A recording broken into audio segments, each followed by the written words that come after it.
Hello and welcome to the Monday Night Live show, where together we discover what's going down around the underground scene with a focus on independent publishing.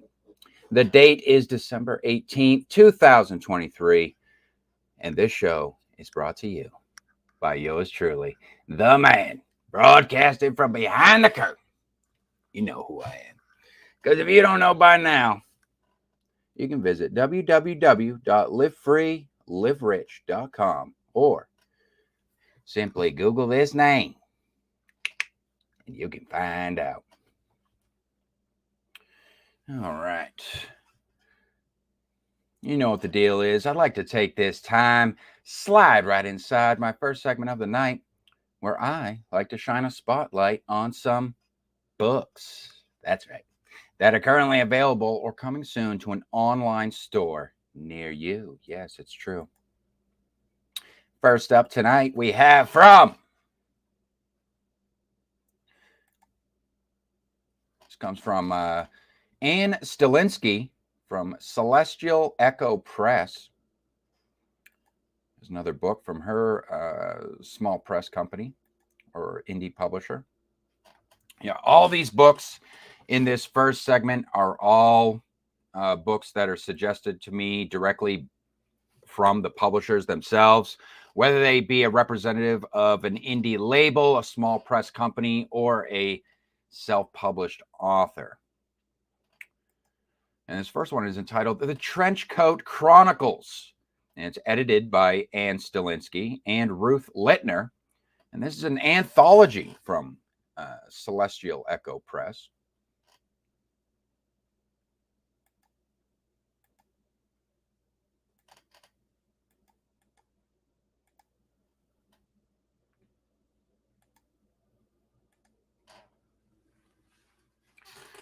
There's the cover. Let's check out the blurb. Short, sweet, and to the point. This murder mystery anthology is dedicated to Sam Spade, Hercule Poirot, and Dick Tracy, as well as to all the writers of hard-boiled detective stories of years past, many of whom form the basis for the crime mysteries we read today. Enjoy this wide variety of storylines, each of which include criminals, victims, and trench coats. This is on Smashwords. We have mystery detective short stories anthologies. All right, it's a good start. You guys like I know there's quite a few fans in the indie scene. There's quite a few fans of the pulp fiction.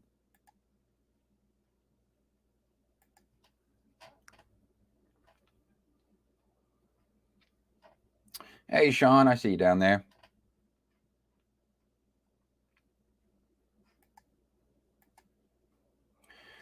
All right. Let's see who's up next. And this comes from Chloe Kemp. She says, thanks. Award-winning, best-selling memoir, Wisdom Keeper. All right, let's check this one out.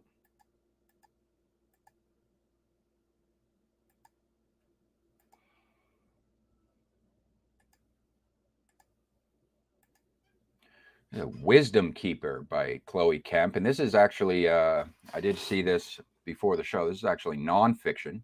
Well, obviously, it's a memoir, but get a little variety here on the Monday Night Live.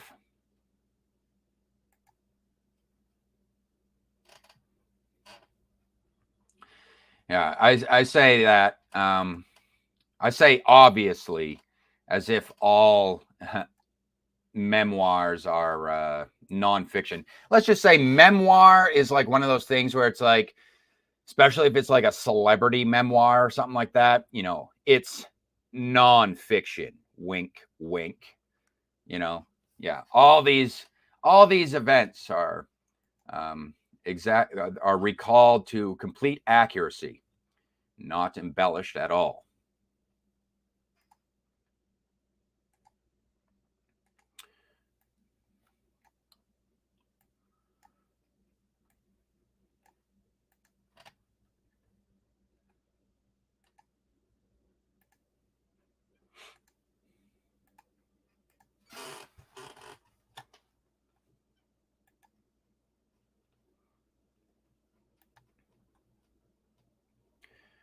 All right. Psychic dreams and visions, remembering past lives, and becoming an intuitive shamanic healer. This is the story of an ordinary woman's extraordinary spiritual journey. With raw honesty, Chloe shares her story of awakening to her divine purpose, healing herself, and her journey to heal others. Wisdom Keeper reveals the divine pathway to a more peaceful, happy, and fulfilled and healthy life. Chloe's connections with spirit guides in other dimensions bring cosmic knowledge to her ancient wisdom.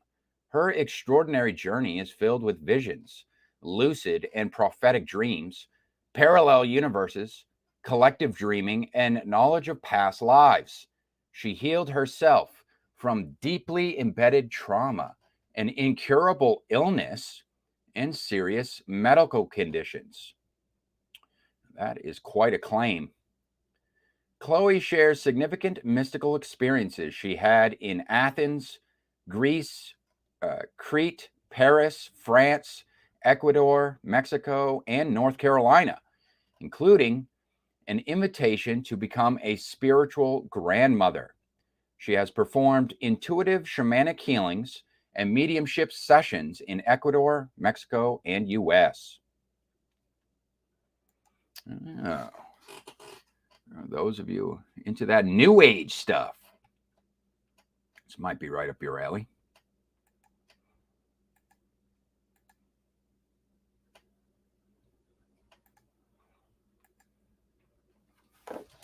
All right, I got one more for you tonight.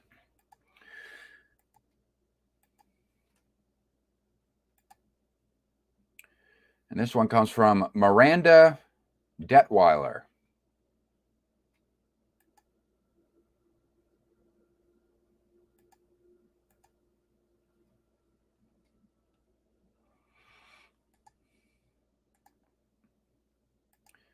And maybe Miranda and Chloe might have something in common here. She says, "My Journey Out of Darkness" by Miranda Janelle. Maybe that's her pen name.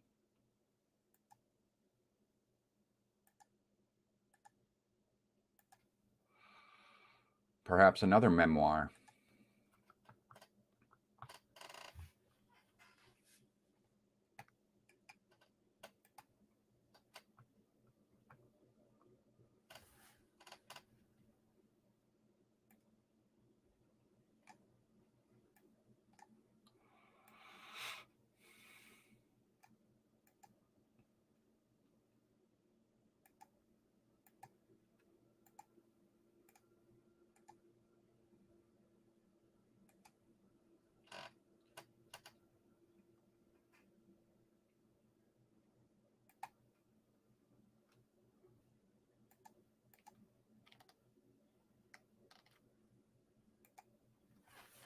All right.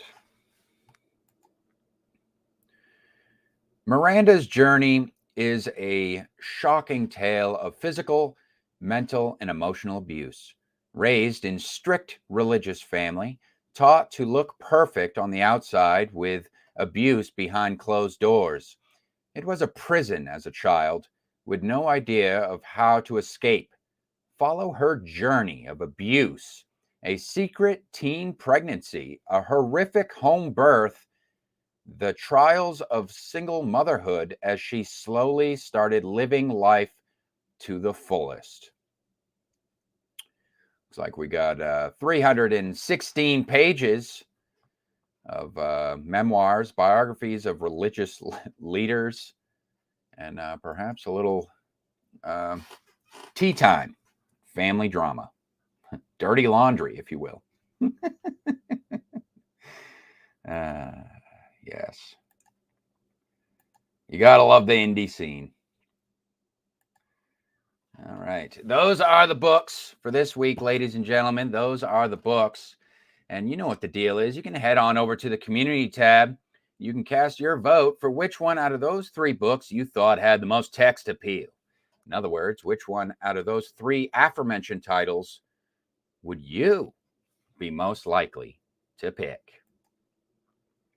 And if you would like to discover more from the independent market, you can head on over to my playlist tab and open yourself up some mystery packs.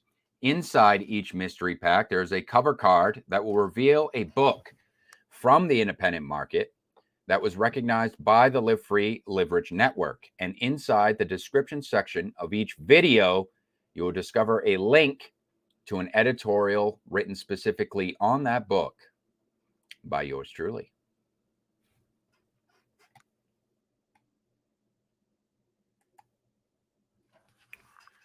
All right. Now let's get into some announcements. Now, speaking of which, speaking of those indie breakdowns, I have a new article that I released just this past week. And it has to do with those breakdowns. It has to do with the ratings, more specifically. And this is entitled Ranking an Author's Level of Craftsmanship Based on Their Book's LFLR Rating. This article falls under the art and craft category over at livefreeliverich.com. In my catalog tab, you can see all the different categories that I've written articles in.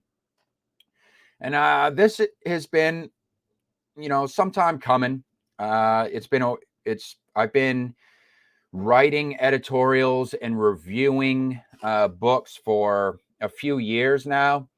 And I've been kind of like refining my kind of methodology, if you will, of giving critique. And one thing that I've noticed over the years is that a couple things actually is one, that my rating system is more leans towards a skill-based scoring system when it comes to how I rate the books that I read.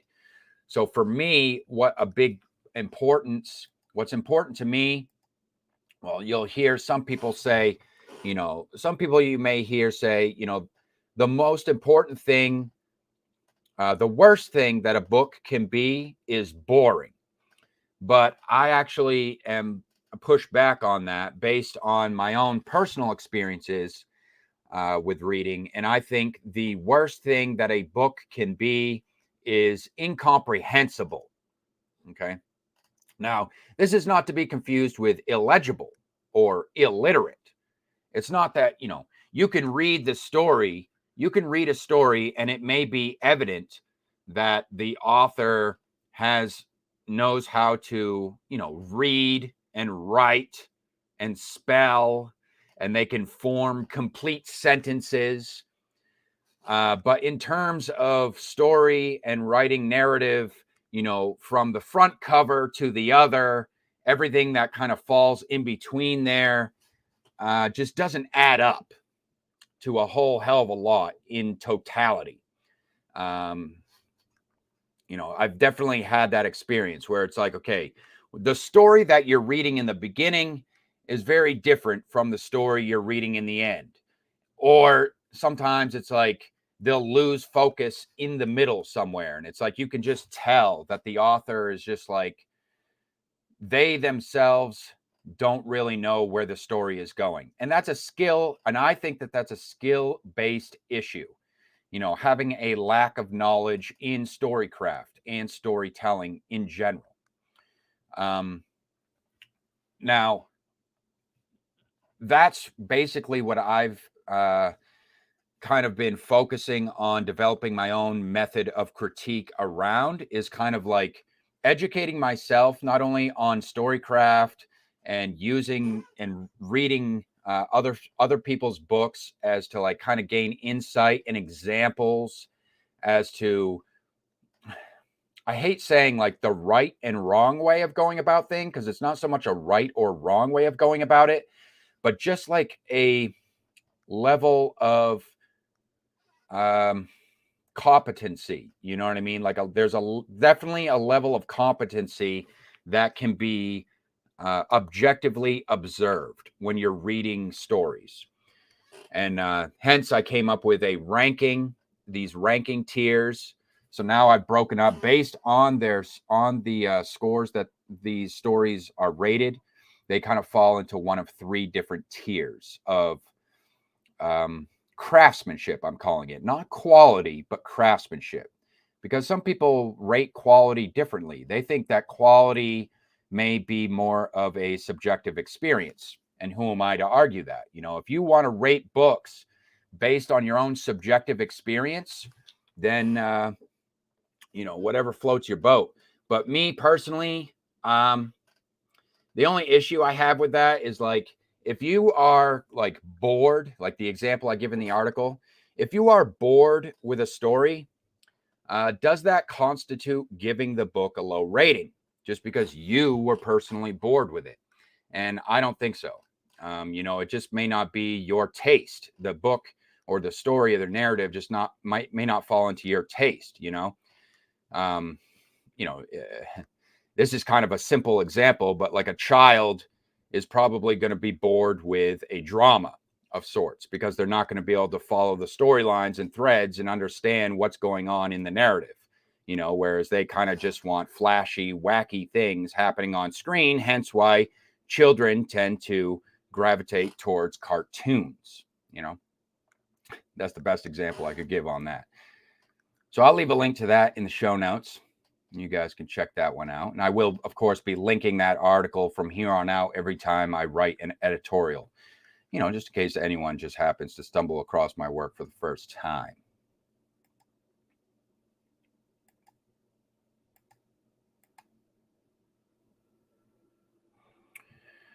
All right. Now let's take a quick look at the Storytellers Society. Speaking of storytelling and craft.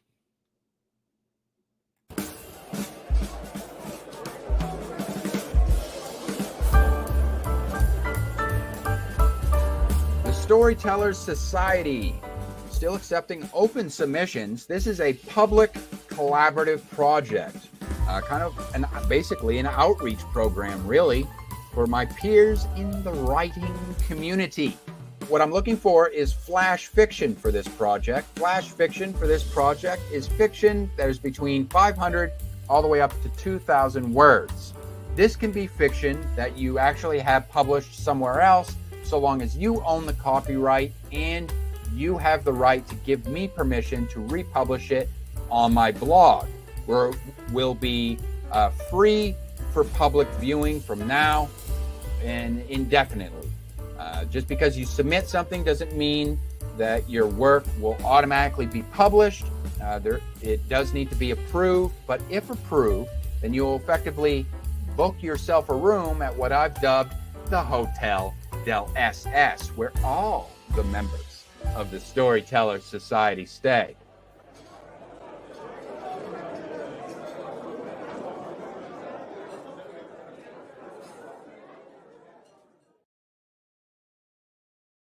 Yes, the Storytellers Society still accepting open submissions. Now, mind you, I know I realized I was talking about ranking craftsmanship and stuff like that before we went into the pitch on Storytellers Society. But I just want to let you know that the Storytellers Society is a public collaborative project. Like, it's not a for-profit project that I'm leading. So really, it's meant to, for one, it's peer-to-peer collaboration. Okay, so I want to collaborate with other storytellers and writers, who may be involved in the indie scene. Don't necessarily have to be indie, but you're just involved in the writing community in general, and you're interested in storycraft. And, it's kind of like an opportunity to kind of get to know one another in that way.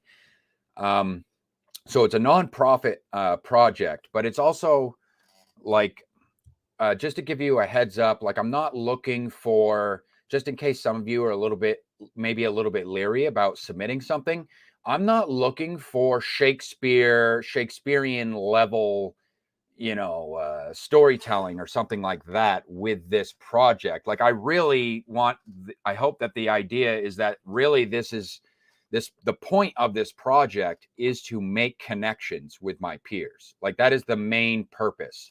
And what you do is you're effectively look at it as like you are submitting a short, sample of what you can do as a creative writer in the form of a piece of flash fiction. And that will be like you're submitting that, it's published on my website, and then I continue to market that work on your behalf as part of, like, you know, the trade-off there for, you know, building this connection. So I'm not looking for, you know, when I say it needs to be approved, I'm not looking for, you know, Shakespearean level craft here. I'm just like, just think simple stories. You want to write flash fiction. I know flash fiction can be difficult. It's a completely different beast from writing novels. Okay. So flash fiction, what I'm really looking for is simple stories that have a defined, there's like a defined conflict or motivation, and maybe a little bit of characterization. Okay. So you want a defined conflict or a defined like motivation, like which will drive the plot or the character through a definitive beginning, middle, and end. You know, you start with a question. If you're starting with a question, then it should end with the answer to that question, or at least allude to the answer to the question. You know, if you're posing a question like, what if we lived in a world where angels mated with humans? You know, that type of thing. That's most stories. Most stories lead with a question like that, like a what if type question. So if you're leading your story with a what if little kind of gimmicky type story like that, then it should end with some sort of closure. It should provide the reader with some sort of closure to that question. So that's the easiest way to think of flash fiction. It doesn't have to be this, you know, long, sprawling or epic thing. It could be as simple as like a single scene taking place in one room, you know. But perhaps I'll either write an article or do a presentation on that at some point, because I do that is kind of like what I specialize in, is short format fiction. But flash fiction is fairly new to me too. I mostly like writing short stories. Now, short stories could be upwards anywhere of like, you know, 50 pages or so. Could be still considered a short story in my eyes. But all right, let's get into the last segment here and wrap things up. And this is Hot Topic for Content Creators.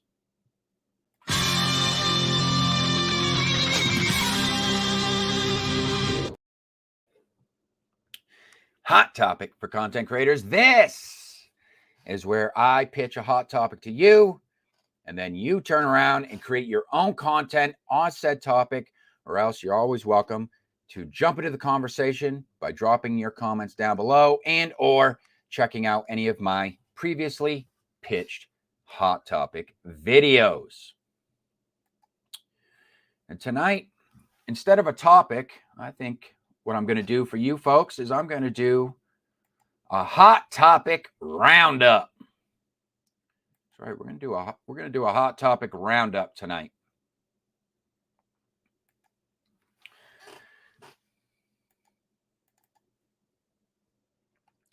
So I think now is a good time to take a look back and summarize some of the activity surrounding this series. For those of you who may be new here, hello, happy to have you. Let me just start off by saying that I've never been the biggest fan of drive-by media and creating flavor of the week type content, which is why I decided to use my channel as a place to facilitate ongoing conversations that I genuinely want to participate in, and not just for the sake of creating content. And so came the inspiration behind this series I coined Hot Topic for Content Creators.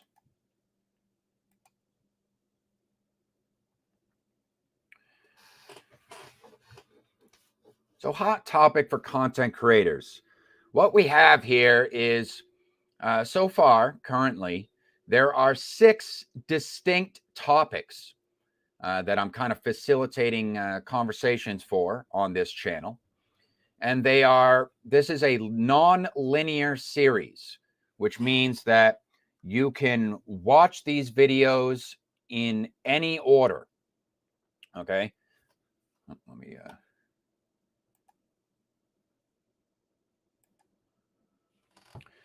you can watch these videos in any order because each individual video within this series may cover, you know, there's a whole host of different subjects that could be covered within this for a one particular topic, you know, as we kind of like what I call embroidering. We're kind of continue to embroider these topics together. So there's separate playlists for each individual topic that I've pitched so far. So I do have a master list if you just want to watch all the way through, and they are in that one is in chronological order, and so aren't all the other individual playlists. But again, you can watch the videos in any order. I release them weekly on the channel as their own standalone videos. Okay. And now let's get into some of those topics, what topics I offer on this YouTube channel.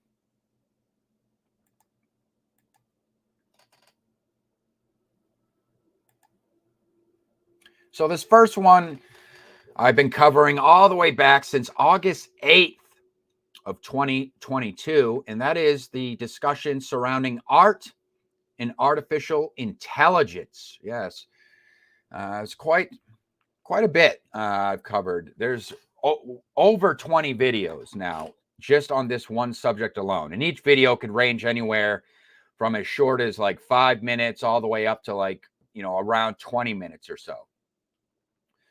And we've covered quite a few subjects surrounding this topic, looking at some of the angles, like the pragmatic type of angles. You know, what are people using the artificial intelligence or the generative artificial the generative artificial intelligence technology, or GATEC, as I now consider it.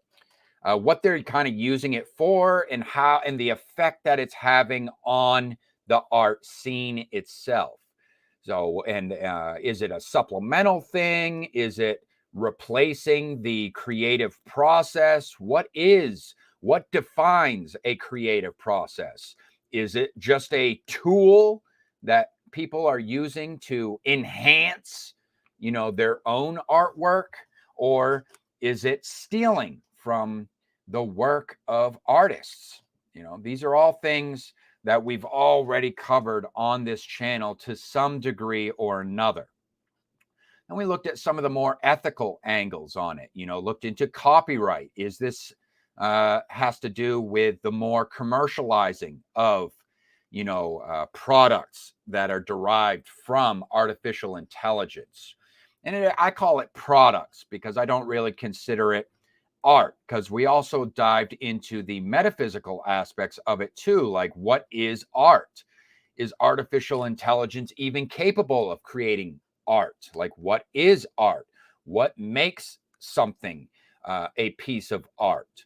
You know, and I would argue that not every product of a human being is also considered art just because it came from a human being. Like, you know, there's definitely some factors that go into this conversation here that it's still open to consideration. So that's that conversation.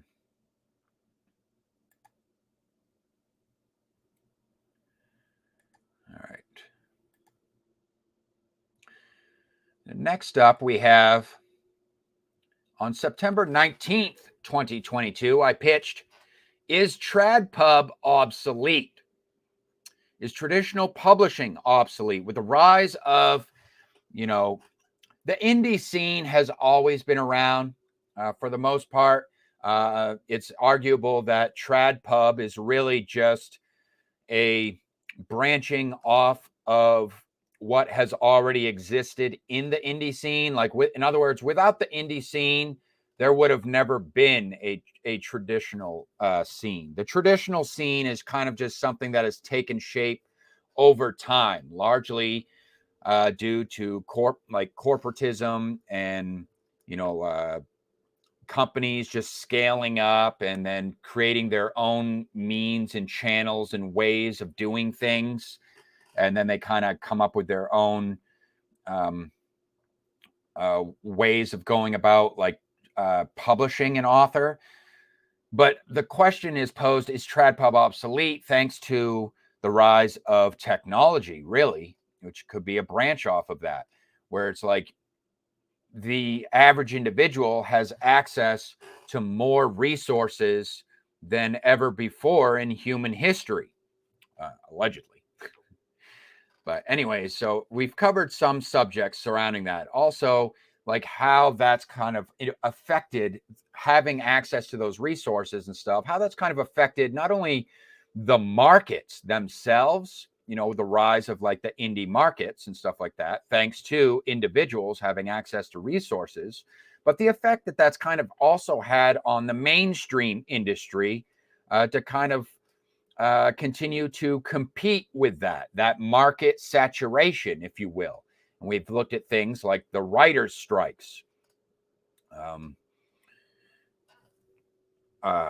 We've talked about a couple of the writer strikes. One was like from one of the big five writer strike that was happening earlier in the year, and then also the Hollywood writers strike.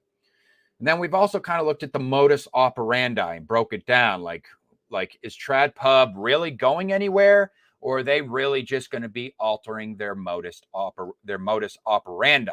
And what does it mean to be TradPub versus like considered indie published?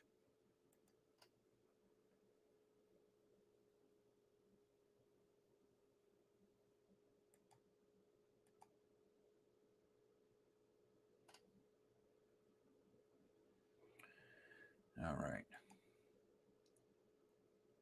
Next up, on November 28, 2022, I launched the conversation on representation in fiction. Representation in fiction, I thought, was going to be quite a hot topic when it first came out. But surprisingly enough, not a whole hell of a lot of people weighed in on this one, which is funny because people seem to have a lot to say on the internet, mostly on Twitter, in regard to this hot topic. But apparently people just like to just share what maybe it's one of those topics where it's like people just like to be able to share their own opinions on it uncontested as far as that goes. You know, they don't want any pushback. They have their own thoughts and feelings about representation in fiction, and they're just kind of stuck in their way, and they don't want to hear what anyone else has to say, which is kind of ironic if you ask me, but I digress. But anyways, we talked about subjects like tropes and archetypes in fiction, you know, things that would maybe be considered problematic in fiction, and why that may be the case, and whether or not it even matters, if that's even a real thing, if being problematic in fiction is just a figment of people's imagination. I mean, we are talking about fiction at the end of the day here, which then begs the question, do we need sensitivity readers? I do recall reading a pretty spicy article on that subject. That was pretty fun. A fun shit show. But yeah. I would like to see more people jump in on this one, because I really think there's a lot of uncharted territory that we could take this topic.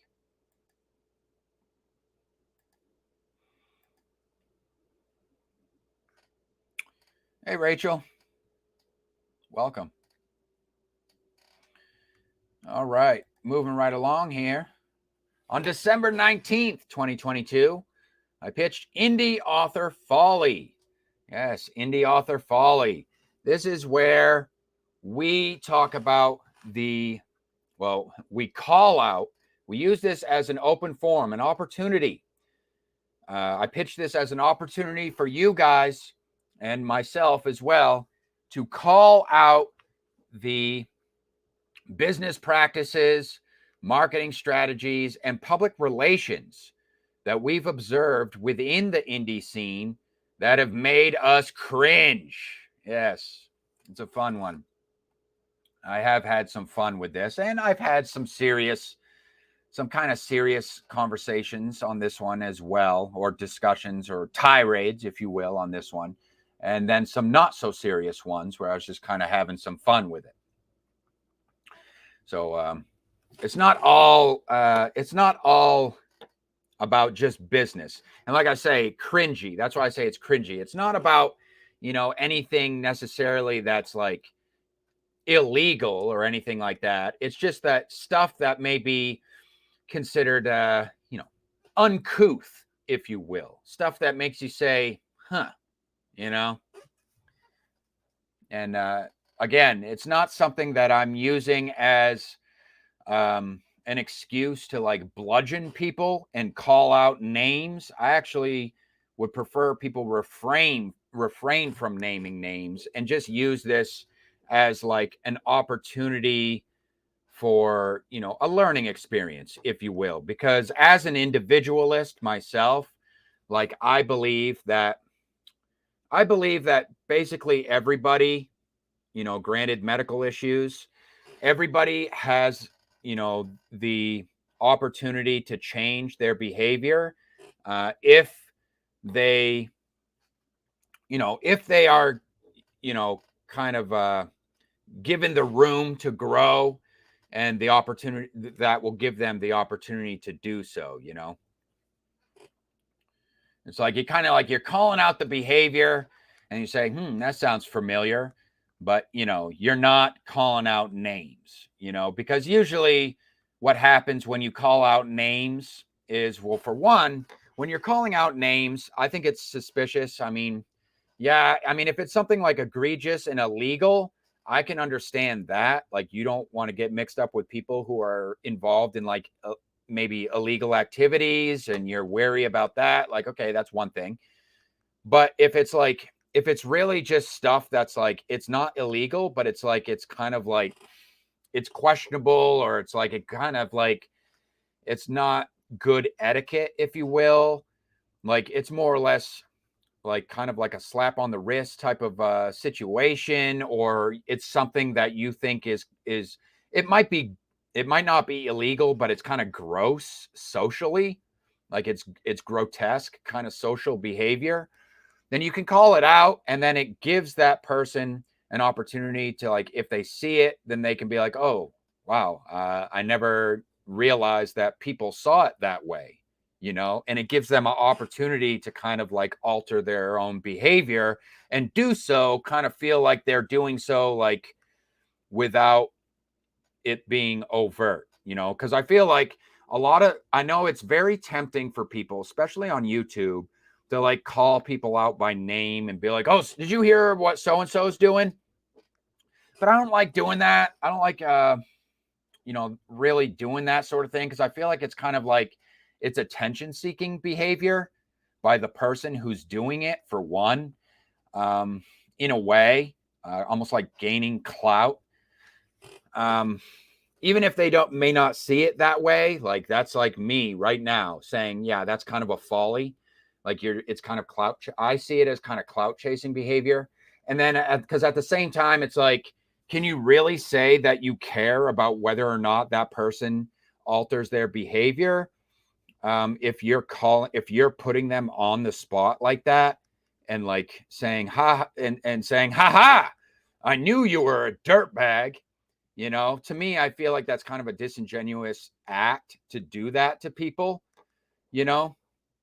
but I guess it's another thing. If it's like, if you have done that and you have called out that behavior and you have like had a personal interaction with that individual, and then they continue to behave that way in spite of the things that you've said, I mean, maybe there's something to be said about that.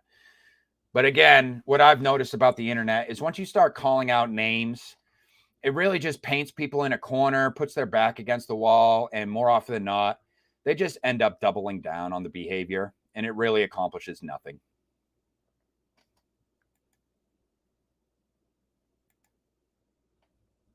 So for me, like, if you genuinely, in other words, the whole thing, to wrap that up, if you genuinely want to see people change their behavior, like in other words, if it's the behavior itself that you have a problem with, then,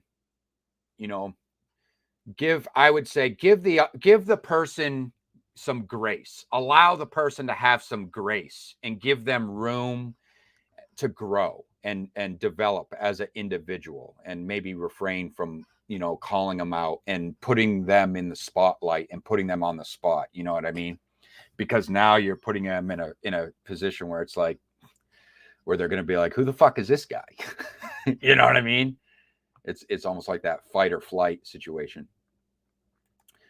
All right, moving right along. May 15th, 2023, merit versus market. So this is another topic where we're kind of like looking at that age-old question of, do we live in a meritocracy? Kind of diving into that a little bit.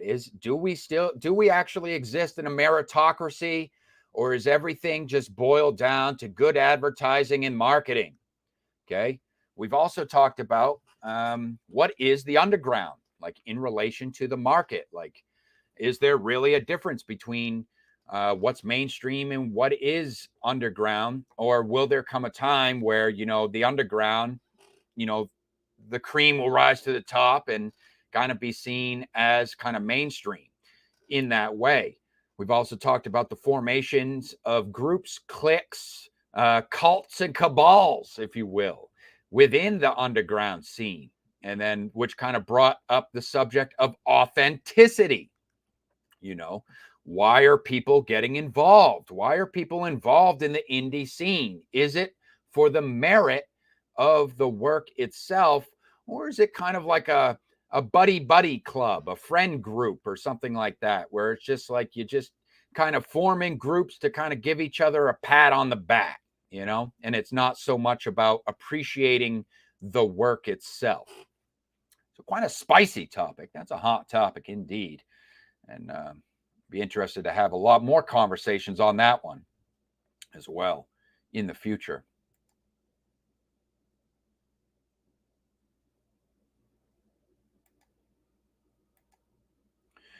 And then finally, my latest hot topic pitch was September 4th, 2023. I pitched the topic, why people read, ... More of a lighthearted one, but I have made it, I have already had a couple of spicy subjects on this one, I will say, but a little bit more fun. I wanted to kind of create one topic that was kind of more of, could get into more of like surrounding that work itself, more conversations surrounding the work itself. So there's a lot of different directions that you could take this topic, and a lot of different subjects that you could cover. For instance, some of the subjects I've already covered on this one, and I would be willing to, revisit in more detail or whatever, depending on, what kind of angle or perspective you add to the conversation. Is we've talked about, why people read ... And then it's why people read, for instance, like genre fiction, why people read literary fiction, why people read for escapism, voyeurism, why people read ebooks versus physical books, yada, yada, yada, that type of stuff. And I'm not even opposed to getting into a little bit more specific things, like say, like, why people read Tolkien, or why people read the classics, or anything like that. Like, you got to just, use your imagination, and you can come up with your own subjects on this one and just kind of finish the sentence, if you will. Why people read ... Pretty simple, straightforward, hot topic, I think, but with a lot of potential. So with that being said, that concludes my hot topic roundup for you guys. So if you'd like to get involved in this, in this series itself, there's a few ways that you could do that. The easiest way is just checking out any of my hot topic videos. Like I said, again, you can watch them in any order, and just drop some comments in the comments section.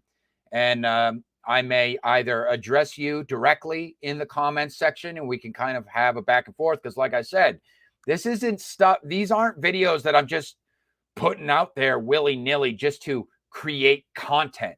You know what I mean? Like, these are conversations that I am genuinely, personally interested in having. Okay. So what I'm saying to you is, if you leave me comments, plus my channel is still small enough that, like, if you leave me comments, then it's pretty much guaranteed that you're going to get a response in some shape, fashion, or form. So whether I'm going to respond to you directly in the comment section, or I may respond to your comment in a future video. Another way is kind of like, I come from the old school. I appreciate the old school format of YouTube and kind of being like video pen pals, if you will. So you can create your own videos on any of these topics and come up with your own subjects surrounding these topics and create your own content. Like I said, create your own content. It could be scripted. It could be free flow off the top of your dome, whatever you want to do. If you're comfortable just turning on the camera and just talking to a camera and just spilling your guts and then edit it after the fact, you know, then I could actually react. I may react to your video, you know, in a future video, and we could kind of do a back and forth that way. You know, I think that that would be interesting. So, you know, there's some ways, and you could come up with your own methods as well. Like I said, so it doesn't just have to be on my channel, like in my comment section. In other words, like, you could take this as an opportunity and run with it. Take the idea and run with it on your own channel and create content on and post content on your own channel.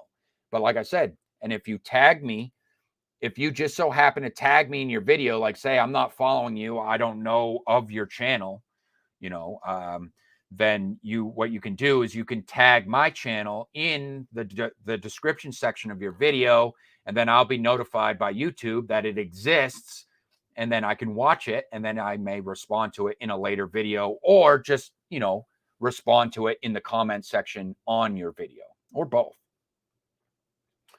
And I think that that would be a fun and productive way and genuine way of kind of engaging and building a connection with my fellow creators, you know.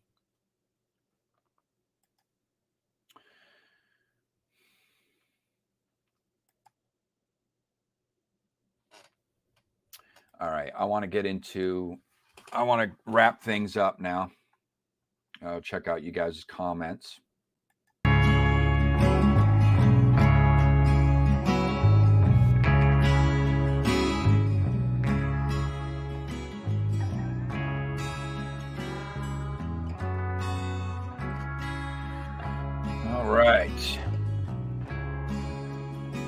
All right. How you doing tonight? So we got Sean stop by the channel. He says, I'm here. Virtually no reading done lately. Really? Says, but may finish book 4 of a series tonight. Book 4 of a series tonight. In your writing. Oh, there you go. That's pretty exciting stuff. That'd be a good way to close out the year, actually, for you. Gonna finish out. I like that, to round out the year with some, you know, if I don't like a lot of lingering projects at the end of the year. Usually what I like to do is, like, I'll set out some at the beginning of the year, like I'll set out some goals for myself, you know, just some small goals, so I can get like some little mini victories, if you will, throughout the year for myself. And I don't always talk about them either. I don't always make them public, but I do it more or less for myself, so I can kind of see. And what's surprising is, like, you'd be surprised of like how much just each and every single one of those little victories kind of add up over the course of the year. Because like I was doing kind of a wrap-up video for 2023, preparing a wrap-up video, and you know, I was like, wow, like, you know, I did more than I accomplished more than I thought I did. Let's just say that for 2023. So, I feel pretty content with what I've done this year. Rachel stopping by. Nice to see you, Rachel. Says, oh, hey, John. Hope you're having a marvelous day. Yes, indeedy. Thank you for saying, and I hope that you are also having a wonderful night. I'm not familiar with that. I see what you were talking about there. I'm not familiar with that. I'm not familiar with that particular tea, Booktube tea. No, I'm not going to say that I never partake in the Booktube tea, if you will. I do every now and then. I get a little bit of that. Hello, I'm here for the tea. Chip chip cheerio, don't mind me type of feeling, But I just try not to become directly involved with it, if that's a thing. And I guess if that makes me a hypocrite, then so be it. I'm human. Who knew?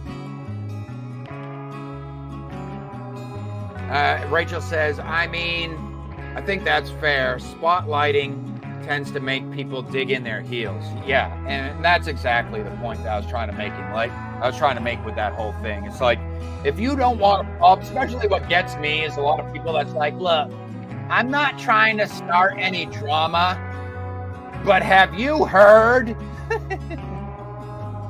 It's like, well, actually, ma'am, that's precisely what you're doing.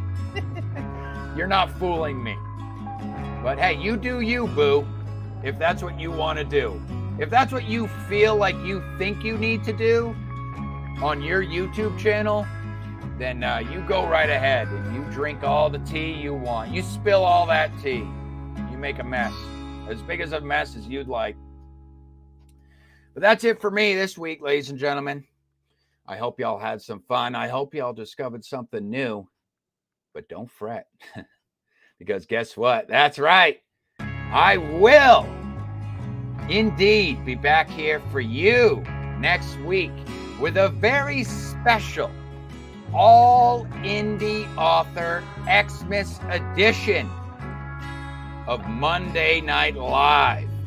That's right. The show will be airing at the same time, 9 p.m. Eastern Standard Time. That's 6 p.m. Pacific. But until then, and in the meantime, I hope y'all have a good week.